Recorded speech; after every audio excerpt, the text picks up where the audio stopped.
waxaan ku salaamayaa qof walba halkan jooga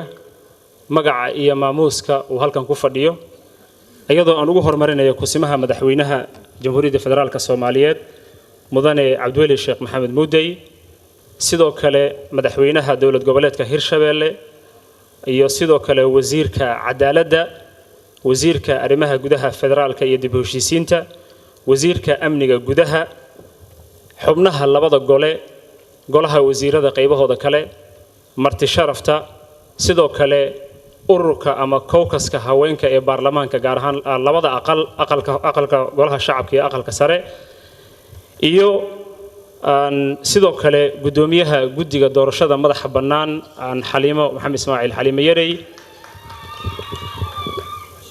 waxaan rabaa marka ugu horeysa inaan u mahad celiyo dhammaan marti sharafta halkan isugu timid oo qof walba magaca iyo maamuuska uu halkan ku yimid ama uu ku fadhiyo waxay caawa inoo tahay sharaf weyn inaan idinku soo dhaweyno aqalka dawladda hoose oo aan si dimuqraadiyad leh xalaal ah iyo sidoo kale raadraac leh aan xilka ugu wareejino maamulka cusub oo hogaaminayo walaalkay gudoomiyaha cusub ahna duqa magaalada Muqdisho injineer Cabdiraxmaan Cumar Cusmaan injineer Yariisow waxaan leenahay ku soo dhawaada aqalka dawladda hoose binaadamku wuxuu hilmaamaa waxaan halkan ku hilmaamay sidoo kale gudoomiyihii hore ee gobolka Banaadir walaalkay General Mungab ee dhammaan marti sharafta kale ayagana iyo saraakiisha waxaan marka hore oo halkan aan u soo istaagay dal jacayl iyo dad jacayl oo aan hortiina diyaar ugu ahay sidaan inaan xilka si xalaal ugu wareejiyo walaalkay waxaan aad ugu mahad celinayaa madaxda dawladda federaalka Soomaaliyeed gaar ahaan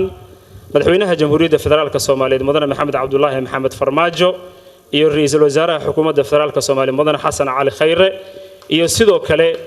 wasiirkii hore ee arrimaha gudaha federaalka iyo dib u heshiisiinta wasiirkii hore walaalkay Cabdi Faarax Saciid Juxa iyo sidoo kale wasiirka cusub ee Cabdi Maxamuud Sabriye oo asagana isbuuciye aan wada shaqeynay oo aan uga mahad celinayo runtii oo aan soo wada shaqeynay ugana mahad celinayo xilkii ee qaranka ay igu aamineen sidoo kale ay igula garab istaageen inaan si hufnaan leh ugu taxilkayga dadka reer Muqdisho iyo waliba beesha caalamka aan saaxiibadanahay iyagana si gaar ah ayaan ugu mahad celinayaa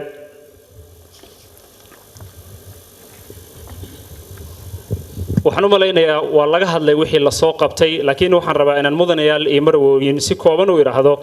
waxaan dadaal dheer ugu jirnay wax weynna ka soo qabanay ama nooga qabsoomay waxa la yiraahdo dad dhisid iyo dal dhisid taasoo ahayd laba shay oo isgarab socday waxa suuragal ah inay wax naga dhinaadeen waxaan rajaynaynaa maamulka cusub inay dhameystiri doonaan insha Allah ta'ala waxaan rabaa inaan u mahad celiyo maamulkii iga horeeyay oo xilka kala wareegay oo uu gudoomiye u ahaa gudoomiyihii hore ee Sheekh Yuusuf Xuseen Jimcaale oo runtii ayagana wax badan soo qabtay annagana aan meeshii ka sii qabanay si aan u dhameystirno muddadii koobnayd ee aan xilka haynay waxaan noo qabsoomay waxyaabo fara badan dhinaca maamulka siyaasadda horumarinta rajagelinta dhalinyarada sida shaqo abuurka iyo dareen wadaniyadeed iyo mid bini'aadanimo gaar ahaan gargaarka ama wax qabadkii ama isu gurmadkii mashaqadii Soomaaliya ku dhacday ee 14 Oktoobar haddii aan wax yar ka taabto dhiirigelinta dhalinyarada ama shaqo abuurka waxaan ognahay adduunyada maanta la jooga waxay u badatay generationka cusub ama dhalinyarada Soomaaliyana 57% waxaa lagu sheegaa in dhalinyaradu ay bulshada 57% ka yihiin sidoo kale waxa hadana hubaal ah dadka ugu badan ee bulshaweynta ku nool Soomaaliya inay inta ugu badan ku nool yihiin magaalada Muqdisho sida daraadeed waxaan la gudboonaaday inaan dadka oo dhan dhiirigelino laakiin gaar ahaan dhalinyarada waa hogaamiyaasha maanta kuwa mustaqbalka waxaan ku dhaxarkay muddadii dhalinyarada aan la shaqeynayay u adeegayay waxa aad ii soo jiitay dareen wadaniyadeed oo ku salaysan in qof walba uu hiigsado halka magac ee dhammaan kaafin karo kaasoo ah Muqdishaawi kelmaddaas muqdishaawiga macnaheedu dhammaystiran wax kale maaha waa qofka inuu hiigsado hooy aan qabiil lahayn hooy aan eex lahayn hooy aan cadaalad darro lahayn iyo ugu dambayntii hooy aan lahayn haybsi qof loo raaco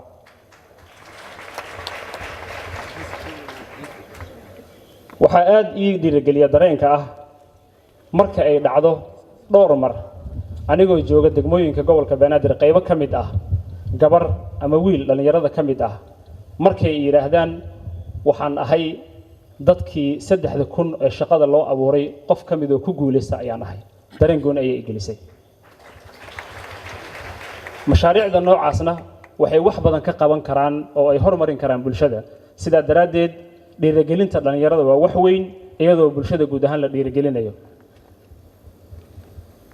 haddii aan u jaleeco dhinaca kaabayaasha dhaqaale ama wadooyinka qaybaha ka mid ah annagoo ka jawaabayna codsiyadii iyo baahiyadii dadka deegaanka maamulka gobolka banaadir waxaan dadaal badan ugu jirnay dib u dhiska wadooyinka annagoo dhammaystireenno ilaalinayno howlihii ay soo qabteen maamulkii naga horreeyey oo wadooyinka runtii aad wax badan ka soo qabteen waxaan taas sidoo kale ku dhinac wadnay dhis wadada dadkana dhis kalsoonidooda soo celi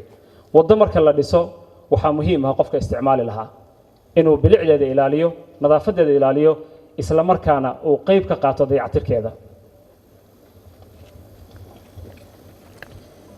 arrimaha ammaanka iyo nabadda maamulka gobolka banaadir wuxuu ahmiyad koowaad siiyey amniga iyo nabad ku wada noolaanshaha dadka reer muqdisho sidaa daraadeed waxa uu gobol ka shaqeynayay nidaamka darisaynta iyo sidii ay si nabad ah ugu wada noolaan lahaayeen shacabka degmooyinka waxa aan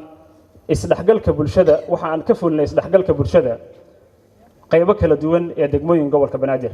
waad ogtihiin in aan muddo badan ku celcelinay codsigeennii ahaa iswaafajinta ama midaynta maamulka iyo amniga gobolka banaadir ujeedadeennuna waxa ay ahayd xaqiijinta maamul iyo amni is-og oo si buuxda u wada shaqeeya oo leh albaab laga galo iyo meel toos ah oo loogu hagaago si shacabka muqdisho u helaan amni adeeg iyo gurmad degdeg ah oo buuxa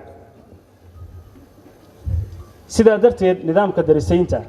ayaa waxaa maamul gobolka banaadir iyo dowladda hoose u suurtagalay in laga fuliyo 17 degmo ee gobolka banaadir guud ahaantiis waxaa maanta laga diyaariyey buugaag ay ku dhammaystiran yihiin darisaynta oo kaamil ah oo gaaraya 15,000 oo qof oo u diiwaan gashan nidaamka darisaynta taas oo runtii guul weyn ah oo aan uga mahadcelinayo guddigii ka soo shaqeeyey guddoomiyaasha degmooyinka iyo qof walba oo qayb ka qaatay gaar ahaan gudoomiye ku-xigeenka arrimaha bulshada iyo siyaasadda oo runtii dadaal badan geliyey in la suurtageliyo la dhammaystiro hanaanka darisaynta waxaan ognahay daris xalaal ah ayaa dowlad xalaala ilaashada sidaa darteed dadku inay daris xalaala u noqdaan waxaa ugu horeeya in la helo amni maamuleed kaasoo ah waxa afka qalaad lagu yiraahdo security governance oo aan ahayn kaliya security haddii aan qayb yar ka iraahdo arrimaha dastuuriga ee ummadda Soomaaliyeed hor yaalla markasta gaar ahaan gobolka banaadir waxaan maragma doonta ah in shacabka Soomaaliyeed ee ku dhaqan magaalada Muqdisho oo isugu jira dhammaan qaybaha bulshada Soomaaliyeed kana yarayn aan tirada ugu badan ee shacabka Jamhuuriyadda Federaalka Soomaaliyeed una badan dhalinyaro waxaan hubaa in ay yihiin dad u hanweyn dawladnimada dad adkaysi badan karaamo iyo sharaf leh oo deeqsinimo dulqaad bixiyana canshuurta sidoo kale ogol canshuuro waajib intii ku ah waxa aan arkaynay oo aan dareensanayn in la gaarsiiyo higsigooda ah in ay helaan xuquuqdooda dastuuriga ah ee ah helitaanka maqaam iyo matalaad uu yeesho deegaankan ballaaran ee uu ku fadhiyo gobolka iyo caasimadooda waxa aan rumaysanahay maqaamka magaalada Muqdisho waa dastuuri waxa uu hor yaallaa labada gole oo go'aan ka gaarayo laakiin markii aan qaadnay ololihii aad ku aragteen video clipka ee waxqabadka ahaa ololahaas aan ugu magac darnay ololaha aragti wadaagga oo ugu dambeyntii aan ku soo bandhigi lahayn reportkiisa aan soo bandhigi lahayn waxa uu ahaa sal ololahaas aragtida qofka muqdishaawiga in la ogaado ee ku aadan adeega asaasiga iyo sidoo kale horumarinta dhaqaalaha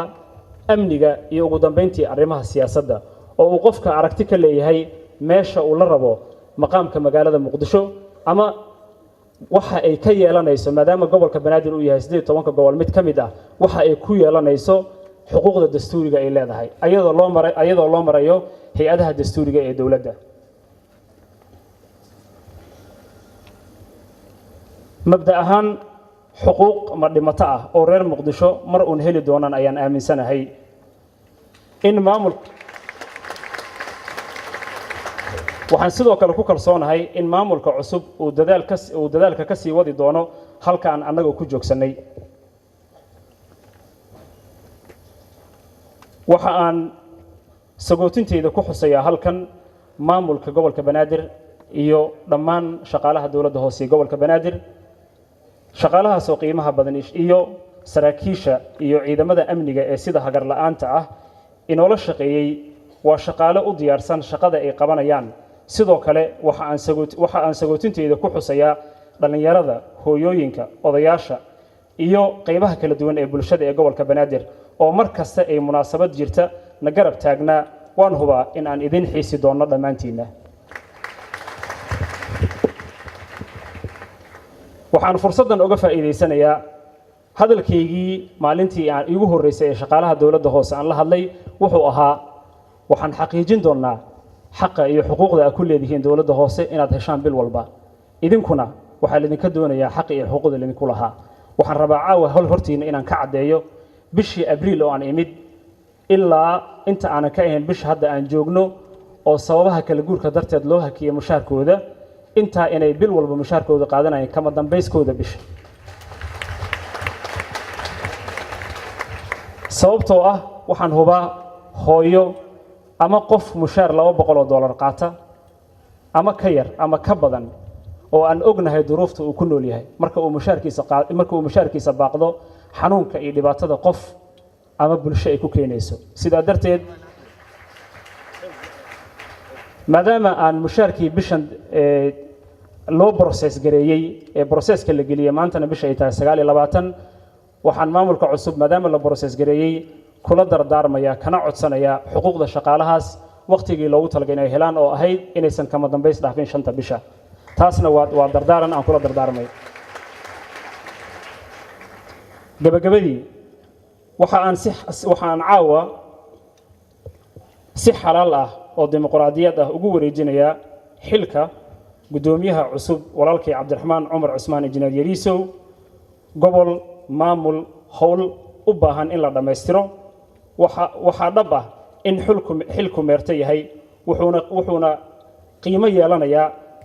marka shaqada la isku dul dhiso ama waxa afka qalaad lagu yiraahdo continuity oo halkii la soo gaarsiiyay laga sii wado waxaan ballan qaadayaa aniga maamulkayga iyo saaxiibadii nala shaqeynayay ama ha ahaadaan kuwa shaqaalaha ka tirsan ama kuwa ka baxsan in aan la shaqeyn doono gudoomiyaha cusub iyo maamulkiisaba waxaan u rajaynayaa howlaha inay halka ka sii wadi doonaan waxaan rabaa inaan si gaar ah u xuso howlihii bini'aadanimada ee aan soo qaban jirnay oo dad qaarkood hadda ay joogaan dalka Turkiga qaarna alxamdulillah caafimaadeen ee dalka gudihiisa wax looga qabtay dhammaan alxamdulillah qaliinkoodii howlahoodii hore loo bixiyay